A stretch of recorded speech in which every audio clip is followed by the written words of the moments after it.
recording, and I'll go ahead and retweet here.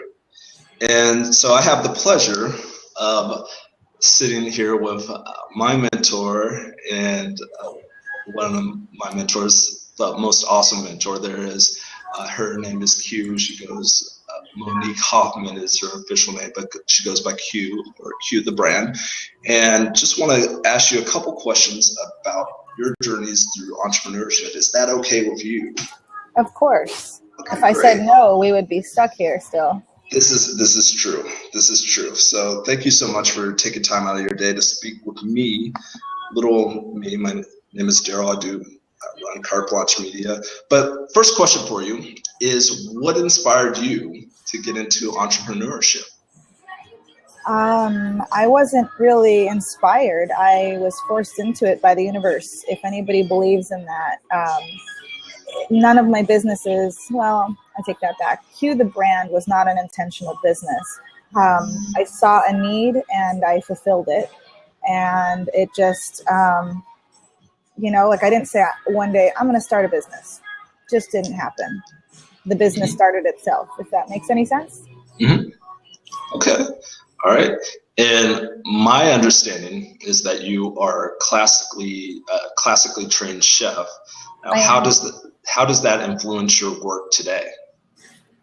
I believe it's like a license to do what I do. So, there's lots of social media experts or social media managers, community managers, but I specialize in the restaurant and hospitality industry. Like, in fact, I'm sitting at one of my clients' lounges right now in a hotel in downtown Phoenix, and I know what the ins and outs are. So I think I can better represent them online.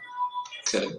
Maybe you could tell, just for people who aren't familiar with you, who don't live in the Phoenix, the Valley of the Sun, aren't familiar with Q the brand, can you tell us a little bit more about you, your services, what your company entails, and that type of thing?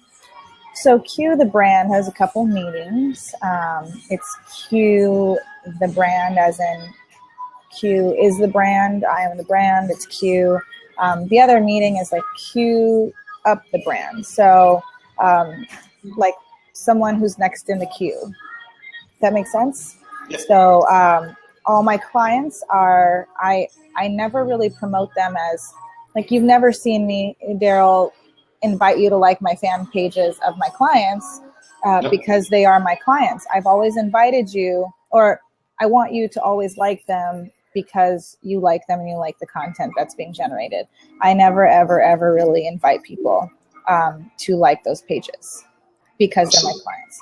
So I promote them as a consumer. I'm an influencer in the space to which I market. Okay. Very cool. Very cool. I'll just go ahead and continue on down the questions here. So how has social media changed today from when you first got started? And maybe you could talk a little bit about that. Like, when did you first get started in social media, and how has been the journey thus far? Just like a lot of people, I was on MySpace changing my background and changing my music. But I thankfully am over that. I deleted my MySpace a long time ago. But I was on Facebook when it was only available to college students. Okay. So I've been on it for quite some time. It wasn't until, I would say, 2010 where I actually unintentionally created Q the brand. So when I became a chef, I started a food blog and I became a restaurant critic and food and beverage product critic. So I would get 15 pounds of grass-fed beef at my door with no note, and I'm assuming that I'm supposed to blog about it. So that's kind of how that happened. So a restaurant came to me and said, you do such a great job of having multiple personalities for yourself online. Would you consider handling my social media? And that's how all this started. So I've had over 100 clients purely word of mouth. So no marketing for the marketing company, and I've been very blessed. Awesome.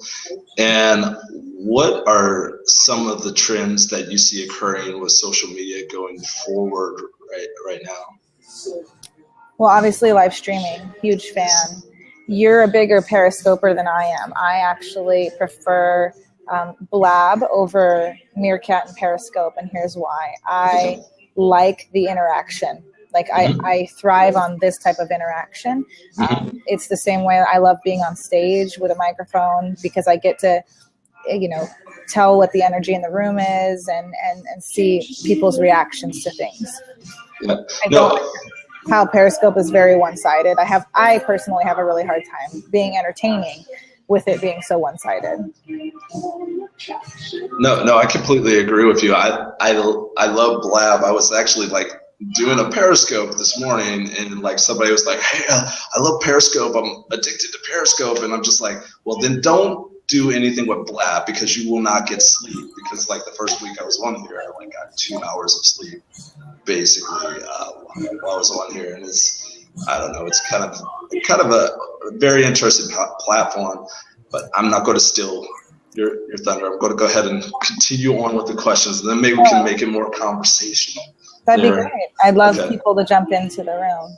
Okay. All right. Well, per your request, I'm going to go ahead and unlock the seats there. Okay. So if anybody wants to go ahead and have a seat, feel free to go ahead and have a seat. I haven't been paying attention to the comments there. So have been so many changes to the place. Is still yeah, that's you. Anyway, but anybody who wants to jump in, feel free to jump in. I've got a couple more questions for Q, and then we'll kind of just start chatting, I think. So obviously you said live streaming is one of the trends that you see currently.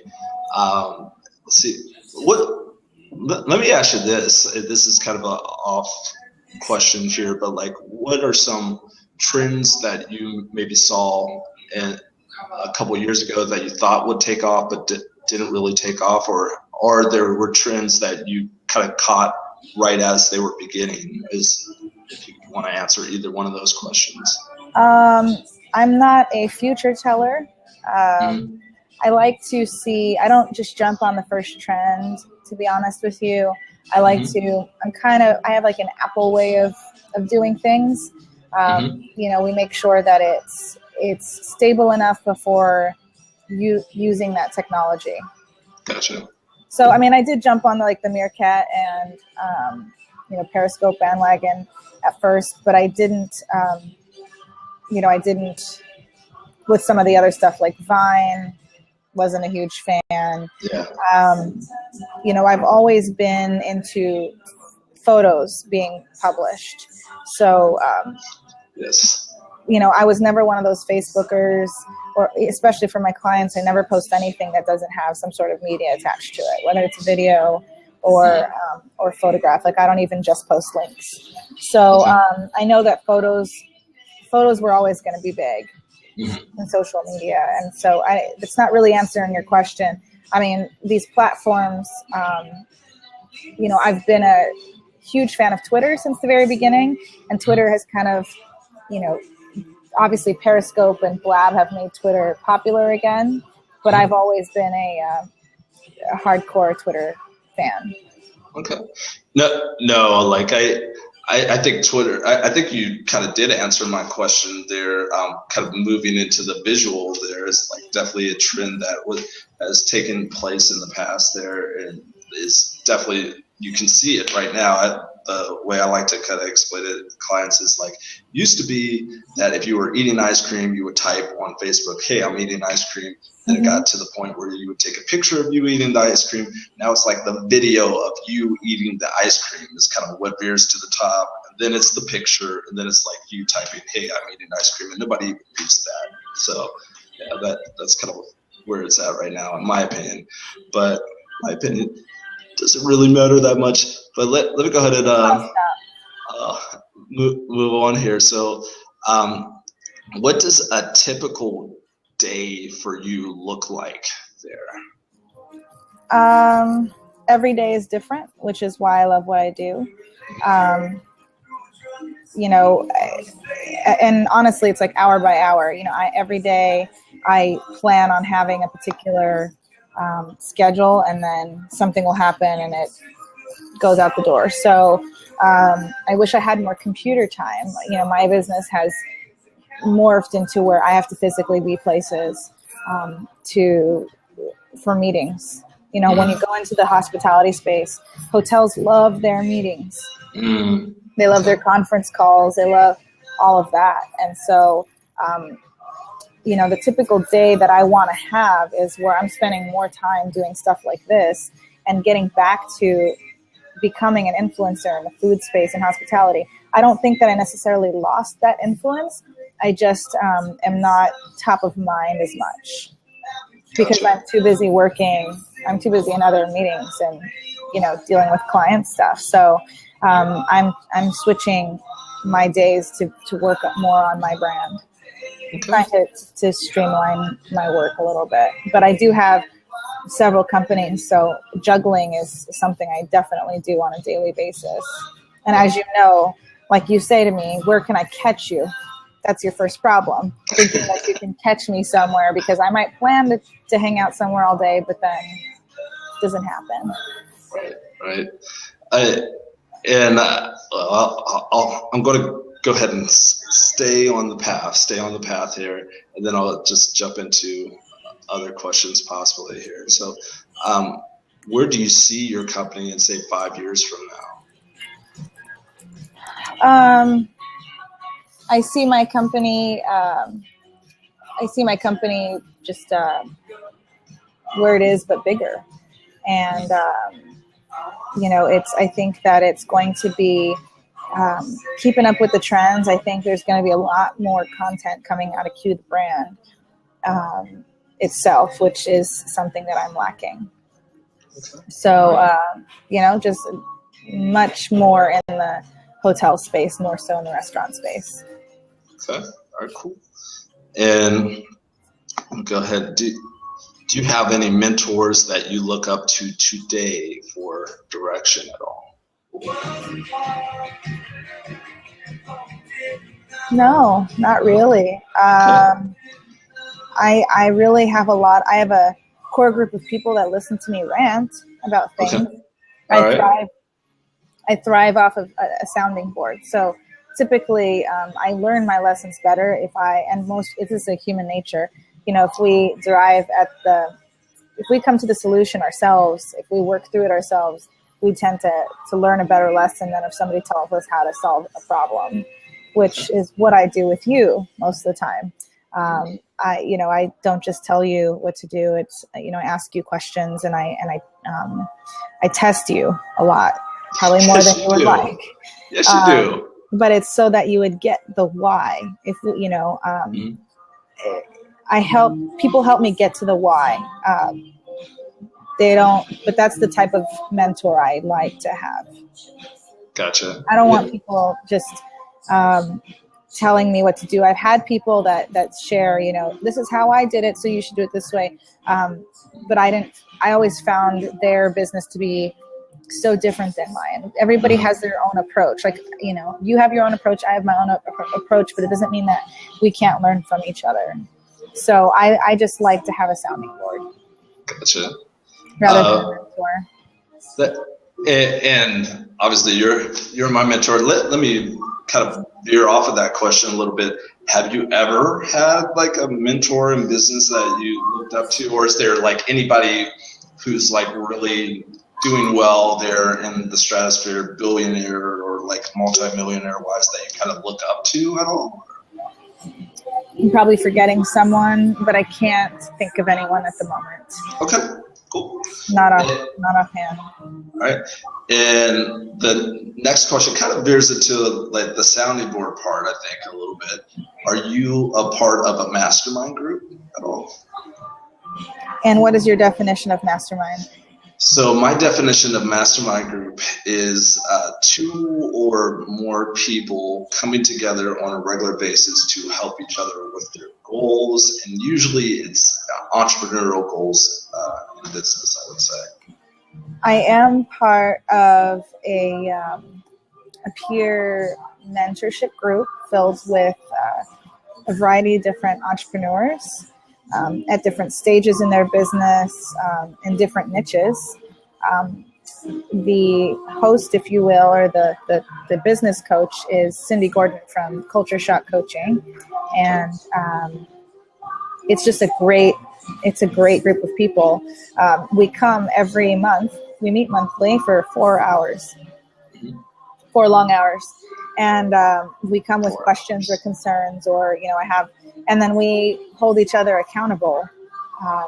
But at the same time, Cindy doesn't hound us. It's like she's going to we say when we're going to accomplish that particular task, and she will hold us accountable for that one time. But if we didn't do it, she won't come back to it. That's Gotcha. It's up to us.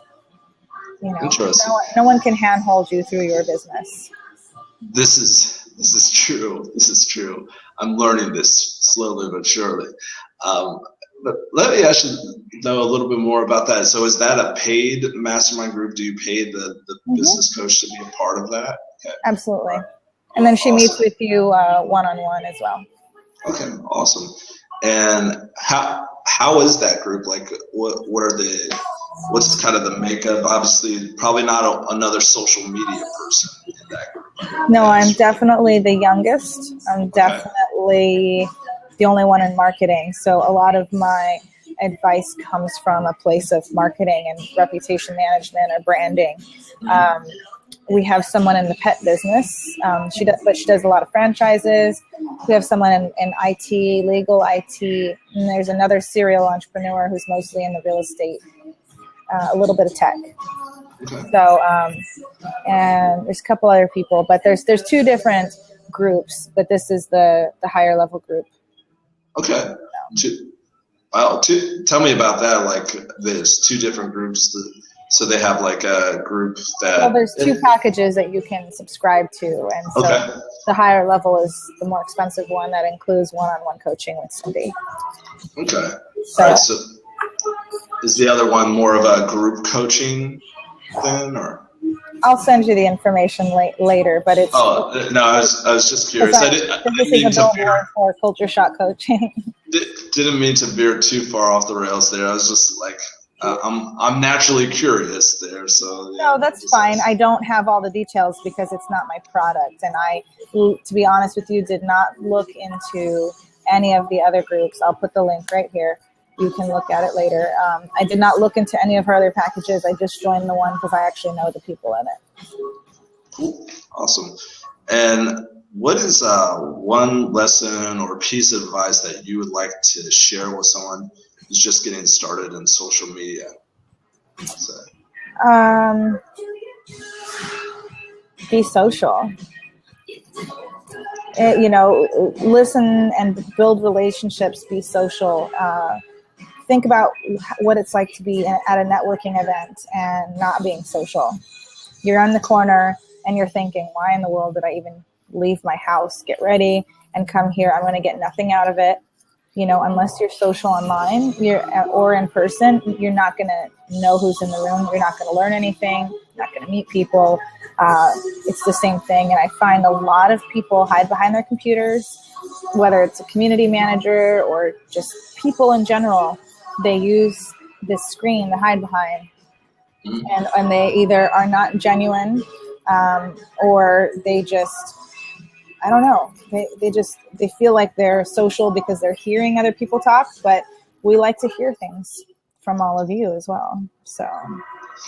And you said being genuine. I think that kind of leads into like the idea of being authentic. And I think you've had a conversation with me or 2 or 5,000 about being authentic. Do you want to expound upon that at all, or you don't have to? But. Being authentic, I mean, if we're not authentic, what are we? What does that look like? Think about what social media would look like with a bunch of fake people, fake busy, fake entrepreneurs. I mean, I'm not saying it doesn't exist, but my term fake busy. Yeah. Can you maybe just for people in the replay, explain what you mean by fake busy? I know, but maybe other people aren't familiar with that term. Well, I'm a marketer, so I can sit here and tell you everything that I've done so far today, make it sound like I have done so much. I got up and I checked my email and I checked my tweets, and then I walked all 4 dogs, and then I made coffee, and then I fed them, and then I brushed my teeth and I got ready, and then I called Cox Internet people because my internet was down. And then I put everything in my bag and I walked out the door. I drove 25 miles and I came to a meeting here, and then I grabbed some lunch and now I'm here. Okay, like that sounds like a lot of stuff, but if you look at it, it's like how much of that stuff did I really just have to do and how much of it really helped my business. So when you talk about being busy, how much of it is really benefiting you and how much of it is like stuff that you just have to do, like I have to brush my teeth, I have to get in the car and drive here. People that make it sound like they have so much to do all the time when really none of it is productive. To me, that's fake busy. And being fake busy will never get you to progress through and reach your goals. I completely agree with you there. And I guess the final question for you, and then we can either turn off the recording or we could just go into freestyle. It's up to you. Final question is just like, how can people, or possibly restaurants or hospitality, people in the hospitality business get to learn more about you there? Well, I'm pretty much very integrated into the hospitality industry in Phoenix or Arizona, and I'm looking to expand all over the country because I work with the corporate hotel chains and have proven to be pretty successful in that field. So really just following me on any platform and seeing the exposure that I give them, or, asking for references. I'd be happy to, the family here at the Renaissance would talk all day long about what we've accomplished here. Fantastic. Well, thank you, Hugh the Brand, for sitting for this interview with me. And at this point, I can keep it recorded, or I can go ahead and turn off the recording. It could be a little bit more casual. It's up to you. Do you have a preference, mentor? I don't. Okay. But if anyone would like to join in, that'd be cool. Yeah. So right now it looks like Steve Steve, I know you've been commenting here. I've been trying to stay on the path. Yeah, feel free to have a seat. Yeah, relation Mexican business. Turn off the